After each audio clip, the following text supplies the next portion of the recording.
ഞങ്ങൾ ഇന്ന് സ്റ്റുഡിഫാർട്ട് എന്ന ട്രാവൽ ഏജൻസിയുടെ കീഴിൽ ഒരു 7 days ട്രിപ്പ് പോവുകയാണ്. ജർമ്മനിയിൽ നിന്നും സ്വീഡൻ, ഫിൻലാൻഡ്, ഡെൻമാർക്ക് എന്ന 3 രാജ്യങ്ങളിലേക്കാണ് പോകുന്നത്.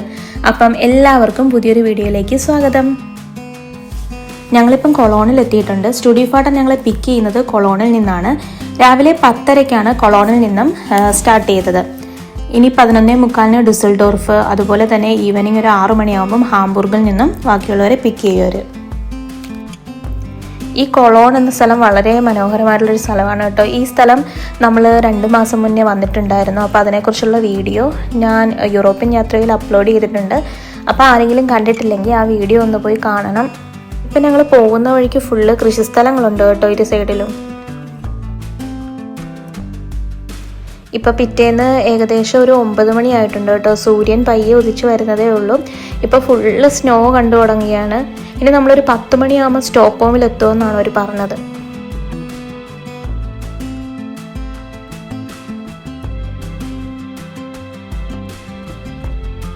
ഇപ്പോൾ ഏകദേശം ഒരു 10 മണിയായപ്പോൾ നമ്മൾ സ്റ്റോക്ക്ഹോമിൽ എത്തിയിട്ടുണ്ട്. ഇവർ പറഞ്ഞേക്കുന്നത് ഈവനിങ് 6:30 വരെ സ്റ്റോക്ക്ഹോമിൽ ഫുള്ള് എക്സ്പ്ലോർ ചെയ്യാം. അതിനുശേഷം നമ്മൾ ഒരു 6:30 ആകുമ്പം ബസ്സിൻ്റെ അടുത്ത് മീറ്റ് ചെയ്യണമെന്നാണ് പറഞ്ഞേക്കുന്നത്. ഇതാണ് കേട്ടോ നമ്മൾ തുർക്കുവിലേക്ക് പോകുന്ന ക്രൂയിസ്. വൈക്കിംഗ് ലൈൻ എന്നാണ് കേട്ടോ ആ ഒരു ക്രൂയിസിൻ്റെ പേര്. നമ്മളിനി സ്റ്റോക്ക്ഹോമിൽ നിന്നും തുർക്കുവിലേക്ക് ഈവനിങ് പോകുന്നത് ആ ഒരു ക്രൂയിസിലായിരിക്കും. ഇപ്പം നല്ല തണുപ്പുണ്ട് കേട്ടോ, നല്ല കാറ്റുമുണ്ട്. ഈ ഒരു ലേക്കിൻ്റെ അടുത്തായതുകൊണ്ട് തന്നെ നല്ല രീതിയിൽ വിൻഡുണ്ട്. അതുപോലെ തന്നെ ഇന്നൊരു ക്ലൗഡി വെതറാണ്. സ്വീഡന്റെ ക്യാപിറ്റലാണ് ഈ സ്റ്റോക്ക്ഹോം. 57 ബ്രിഡ്ജുകളാൽ കണക്റ്റഡ് ആയിട്ടുള്ള 14 ഐലൻഡ്സ് ചേർന്നതാണിത്. വെനീസ് ഓഫ് ദി നോർത്ത് എന്നും അറിയപ്പെടുന്നു. ഇവിടുത്തെ കൾച്ചറൽ എൻവയോൺമെന്റും ആർക്കിടെക്ചറും വളരെയധികം ഡിഫറെൻ്റ് ആണ്. ഈ ഒരു ലൈക്കിന് ചുറ്റും നമ്മുടെ ഒരു 17-18 കാലഘട്ടങ്ങളിലെ ഒത്തിരി കുറേ ബിൽഡിങ്ങുകൾ കാണാൻ സാധിക്കും. അതുപോലെ തന്നെ ഒത്തിരി ബോട്ടുകൾ കാണാൻ സാധിക്കും. ഇത് കൂടുതലും ട്രാവലിംഗ് പർപ്പസിനല്ല യൂസ് ചെയ്യുന്നത്, കൂടുതലും കൺവേർട്ട് ചെയ്തിട്ട് റെസ്റ്റോറൻറ്റുകളായിട്ടാണ് കൂടുതലും യൂസ് ചെയ്യുന്നത്. ഈ ഒരു ബിൽഡിങ്ങിൻ്റെ റൂഫുകൾ കണ്ടോ, വളരെയധികം ഡിഫറെൻ്റ് ആണ് കേട്ടോ ഇവിടുത്തെ ബിൽഡിങ്ങുകൾ. നമുക്ക് നമ്മുടെ ട്രാവൽ ഏജൻസി കുറച്ച് ലൊക്കേഷൻസ് ഒക്കെ തന്നിട്ടുണ്ട് കാണാനായിട്ട്. നമ്മളിപ്പം ഈ ലേക്കിന് ചുറ്റും ഒന്ന് നടക്കാൻ പോവുകയാണ്. ഇപ്പോൾ ഒത്തിരി ക്രിസ്മസ് ട്രീസ് കാണാൻ സാധിക്കും. ഡിസംബർ മാസം ആയതുകൊണ്ട് തന്നെ ഒത്തിരി ക്രിസ്മസ് ട്രീകളുണ്ട് ഇവിടെ. ഇവിടുത്തെ ഷോപ്പുകളൊക്കെ പയ്യെ തുറന്നു വരുന്നേ ഉള്ളൂ കേട്ടോ. കാരണം ഇവിടുത്തെ സൺറൈസ് എന്ന് പറയുന്നത് ഒരു 9 മണിയാണ്, സൺസെറ്റ് 3 മണിയുമാണ്. ഡേ ലൈറ്റ് വളരെയധികം കുറവാണ്. 6 hours മാത്രമേ ഉള്ളൂ ഡേ ലൈറ്റ്.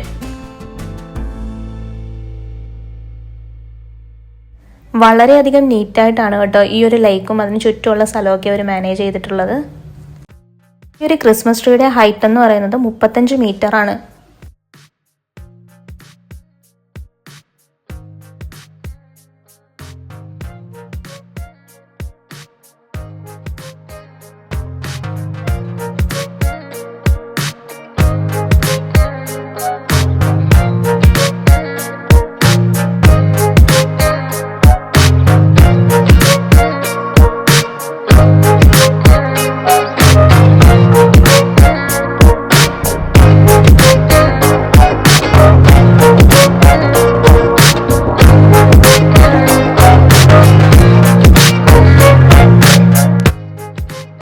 ചുറ്റിനും നോക്കിയാലും ഒത്തിരി വലിയ വലിയ കെട്ടിടങ്ങളാണ് ഇവിടെ ഉള്ളത്.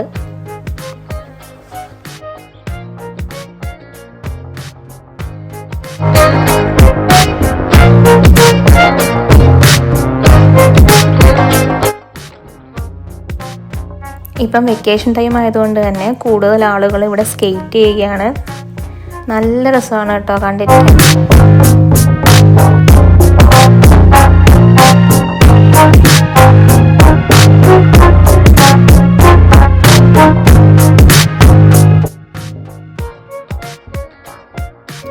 ഇതൊരു ഫേമസ് ആയിട്ടുള്ളൊരു റെസ്റ്റോറൻ്റ് ആണ് കേട്ടോ ഇവിടുത്തെ. ഇതിൻ്റെ ഫ്രണ്ടിലൊരു സ്ലെഡ്ജ് ഉണ്ടാക്കി വെച്ചിട്ടുണ്ട്. നമുക്ക് അവിടെ ഇരുന്നൊക്കെ ഫോട്ടോസ് എടുക്കാം.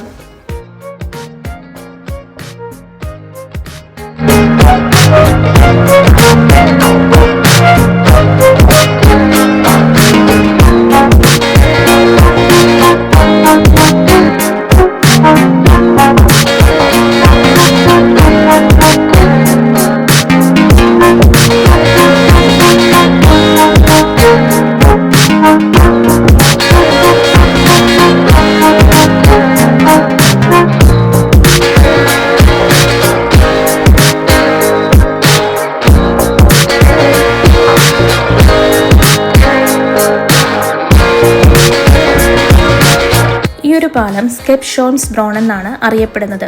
ഇത് സ്വീഡനിലെ ഫസ്റ്റ് അയൺ ബ്രിഡ്ജ് ആണ്. ഈ പാലത്തിന്റെ മധ്യഭാഗത്ത് 2 കിരീടങ്ങളുണ്ട്. സ്വീഡന്റെയും സ്വീഡൻ രാജകുടുംബത്തിന്റെയും പ്രതീകമാണിത്. പണ്ട് ഈ ഒരു പാലം കൺസ്ട്രക്ട് ചെയ്തിരുന്ന മെറ്റീരിയൽ വുഡായിരുന്നു. എന്നാൽ 1882 ഈ ഒരു പാലത്തിന് തീപിടുത്തമുണ്ടായി. അതിനുശേഷം അവർ റീകൺസ്ട്രക്ട് ചെയ്തതാണ് ഈ ഒരു അയൺ ബ്രിഡ്ജ്.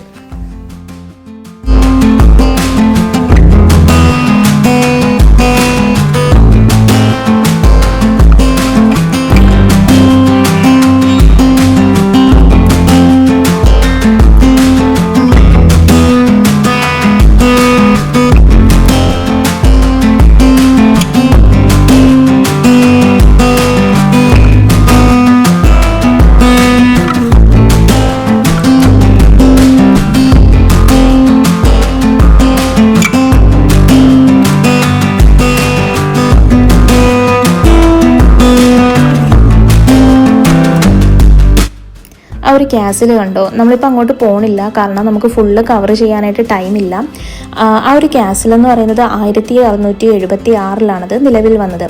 1845 ഈ ഒരു ക്യാസിൽ പൊട്ടിത്തെറിച്ചു. പിന്നീട് 1846, 48 കാലഘട്ടങ്ങളിലെ സൈനിക ഉദ്യോഗസ്ഥനും വാസ്തുശില്പിയുമായ ഫ്രെഡറിക് ബ്രോമി ഈ ഒരു ക്യാസിൽ വീണ്ടും റീകൺസ്ട്രക്ട് ചെയ്തു. ആ ക്യാസിലിന്റെ മുകളിൽ സ്വീഡന്റെ ഫ്ലാഗ് കാണാം. അത് എല്ലാ ദിവസവും ഉയർത്തുകയും താഴ്ത്തുകയും ചെയ്യുന്നു. ഇത് രാജ്യം സമാധാനത്തിലാണെന്നാണ് സൂചിപ്പിക്കുന്നത്. ആ കാണുന്ന സ്ഥലം കണ്ടോ, അതാണ് വാസ മ്യൂസിയം. ജൂർഗാർഡൻ ഐലൻഡിൽ സ്ഥിതി ചെയ്യുന്ന ഒരു മ്യൂസിയമാണിത്. 17-ാം നൂറ്റാണ്ടിൽ രക്ഷപ്പെടുത്തിയ ഒരു കപ്പലാണ് അവിടെ പ്രദർശനത്തിന് വെച്ചേക്കുന്നത്. ഇതുവരെ ഒരു കേടുപാടുകൾ പോലും സംഭവിച്ചിട്ടില്ലാത്ത കപ്പലാണ്, ഒരു യുദ്ധക്കപ്പലാണ് അവിടെ വെച്ചിട്ടുള്ളത്. നമുക്കിപ്പോൾ ടൈം ഇല്ലാത്തതുകൊണ്ട് നമ്മളിപ്പോൾ അങ്ങോട്ടൊന്നും പോകണില്ല, കാരണം ഡേ ലൈറ്റ് വളരെ കുറവാണ്. അതുകൊണ്ട് നമുക്ക് മാക്സിമം കാണാൻ പറ്റുന്ന അത്രയും കാണണം. അതുകൊണ്ട് നമ്മൾ അങ്ങോട്ട് കയറുന്നില്ല.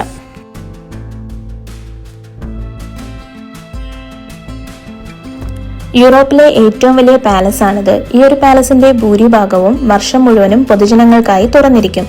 രാജാവിന്റെയും രാജ്ഞിയുടെയും ജോലിസ്ഥലവും റോയൽ കോർട്ടിൽ ഉൾപ്പെടുന്ന ഓഫീസുകളുടെ ജോലിസ്ഥലവുമാണ് ഈ ഒരു പാലസ്. രാജകീയ വസതി, ജോലിസ്ഥലം, സാംസ്കാരിക ചരിത്ര സ്മാരകം എന്നിവയുടെ സംയോജനമാണ് റോയൽ പാലസ്. വർഷം മുഴുവനും സന്ദർശകർക്കായി ഈ ഒരു പാലസ് ഓപ്പൺ ചെയ്യും. മാത്രമല്ല, ഇതൊരു റോമൻ പാലസിന്റെ രൂപത്തിലാണ് ഇവരെ നിർമ്മിച്ചിരിക്കുന്നത്. 11 നിലകളിലായി വിഭജിച്ചിരിക്കുന്ന ഈ ഒരു കൊട്ടാരം 600-ലധികം മുറികളുണ്ട്. ഇത് എല്ലാ ദിവസവും ഓപ്പൺ ആണ്. എല്ലാ ദിവസവും 10 മുതൽ 5 മണി വരെയാണ് ഇതിന്റെ ഓപ്പണിംഗ് ടൈം.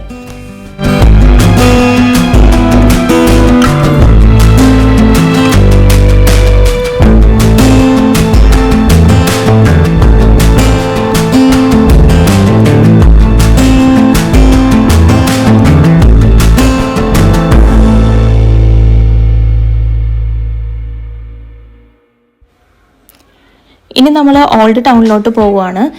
ഞാൻ പറഞ്ഞല്ലോ, ഇവിടെ 16-17 കാലഘട്ടങ്ങളിൽ ഉണ്ടായിരുന്ന ഒത്തിരി പഴയ കെട്ടിടങ്ങൾ കാണാൻ സാധിക്കും ഇവിടെ. അത് അതിൻ്റെ സമ്പന്നമായ ചരിത്രത്തെയാണ് കാണിക്കുന്നത്.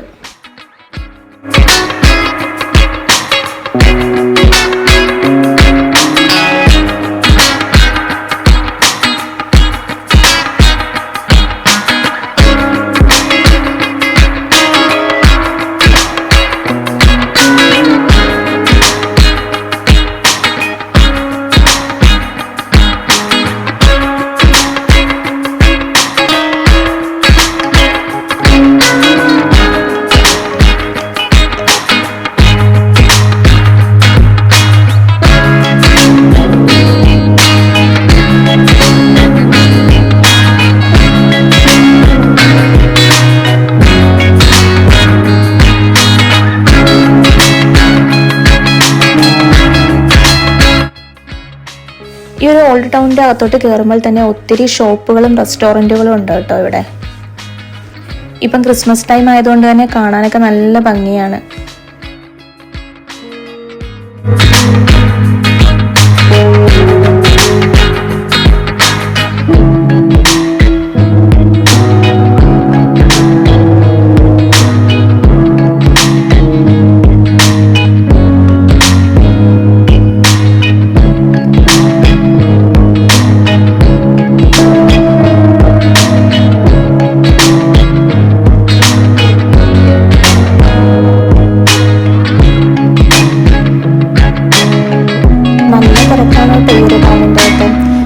ഇപ്പം ഏകദേശം ഒരു 2 മണി കഴിഞ്ഞതേ ഉള്ളൂ. പക്ഷെ ഇപ്പം തന്നെ ഇരുട്ടായി തുടങ്ങിയിട്ടുണ്ട്. കാരണം ഇവിടെ സൺസെറ്റ് 3 മണിക്കാണ്.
ഇനി ഞങ്ങൾ ഫുഡ് കഴിക്കാൻ പോവുകയാണ്.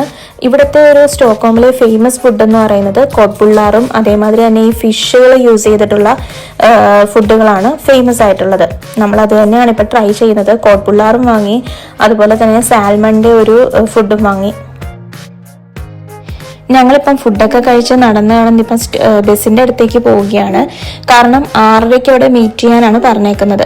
ഇപ്പം നമ്മൾ ഏകദേശം ഒരു 5 മണിയൊക്കെ കഴിഞ്ഞിട്ടുണ്ട്. നമ്മളിപ്പം മാപ്പിട്ട് നടന്ന് ഏതൊക്കെയോ സ്ഥലങ്ങളിലൊക്കെ എത്തി. ഇവിടെ നിന്ന് നോക്കുമ്പോൾ നല്ലൊരു വ്യൂ പോയിന്റ് ആണ് കേട്ടോ. ഇവിടെ നമുക്ക് സ്റ്റോക്ക്ഹോം ഫുള്ള് കാണാൻ സാധിക്കുന്നുണ്ട്. നല്ല ഭംഗിയുണ്ട് ഇവിടെ നിന്ന് കാണാനായിട്ട്.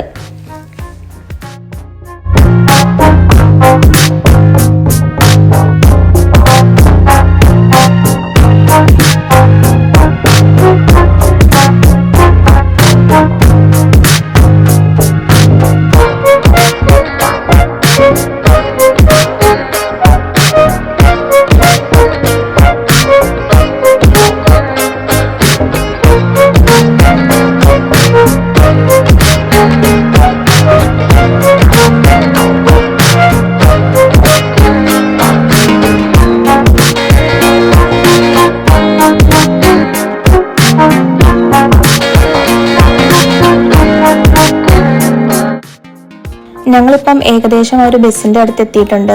ഈ ബസ് പാർക്ക് ചെയ്തേക്കുന്നതിന്റെ തൊട്ടടുത്ത് തന്നെയാണ് നമ്മൾ ക്രൂയിസ് കയറാൻ പോകുന്നതിന്റെ പോർട്ടും.